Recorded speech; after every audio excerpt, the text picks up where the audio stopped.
Selamat datang di modul 3 segmen 1 Geologi Fisik GL2111. Kita akan bahas tentang batuan beku dan magmatisme.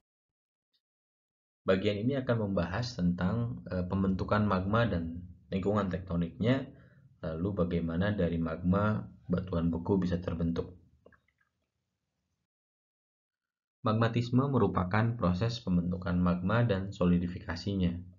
Magma adalah larutan silikat pijar yang terbentuk di bawah permukaan bumi yang terdiri dari 3 elemen, yaitu melt, merupakan larutan yang terdiri dari unsur-unsur terbanyak di permukaan bumi, yaitu silikon, oksigen, aluminium, potasium, kalsium, sodium, besi, dan magnesium.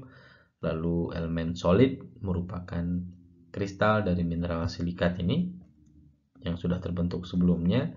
Lalu elemen gases atau volatile matter, itu material yang berubah menjadi gas pada tekanan permukaan.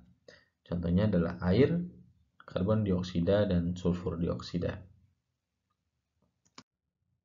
Magma dibentuk dengan dua cara. Yang pertama adalah decompressional melting. Decompressional melting terjadi kalau mantel atas mengalami penurunan tekanan yang cukup signifikan sehingga berubah menjadi lelehan magma. Yang kedua adalah proses partial melting yang dibentuk oleh proses subduksi.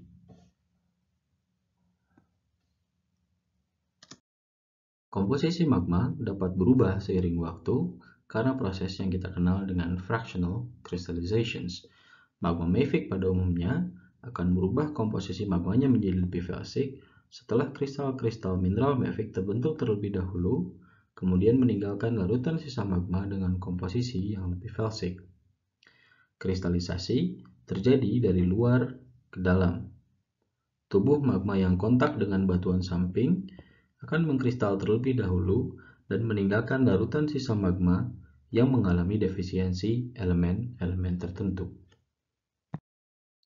Selain fractional crystallizations, magma juga dapat berubah melalui dua proses lain, yaitu asimilasi, yakni bercampurnya magma dengan batuan samping yang jatuh dan larut di dalam tubuh magma sehingga menghasilkan magma dengan komposisi yang lain. Yang kedua adalah proses magma mixing, yakni bercampurnya dua atau lebih magma dengan komposisi yang berbeda. Pada proses subduksi, meningkatnya temperatur dan tekanan menyebabkan lempeng samudera yang kaya akan air mengalami proses dewatering. Air yang keluar kemudian naik, menurunkan temperatur reaksi, dan mendukung terjadinya partial melting. Magma yang dihasilkan dari partial melting ini kemudian naik ke kedalaman yang lebih dangkal dan memanaskan kerak yang ada di atasnya. Sebagian dari kerak ini akan meleleh membentuk magma dengan komposisi yang lebih felsik dibanding dengan magma yang sebelumnya. Kedua jenis magma ini akan naik ke kedalaman yang lebih dangkal, kemudian mengalami fraksionasi, asimilasi, maupun magma mixing. Sebagian dari magma bahkan dapat menembus hingga sampai ke permukaan dan menjadi gunung api. Perbedaan komposisi magma saat mengkristal dapat dilihat dari mineral-mineral yang ada pada batuan beku. Diagram reaksi Bowen menunjukkan dua jenis reaksi yang dapat terjadi pada saat kristalisasi. Pertama, reaksi discontinue yang membentuk mineral-mineral ferromagnesian yang masih dapat bereaksi dengan larutan sisa magma dan membentuk mineral yang lain. Yang kedua adalah reaksi continue yang menunjukkan perubahan komposisi mineral dengan bertukarnya ion Ca dan sodium yang menghasilkan zonasi kristal pada mineral plagioklas. Pertemuan berikutnya kita akan diskusi mengenai jenis-jenis batuan beku.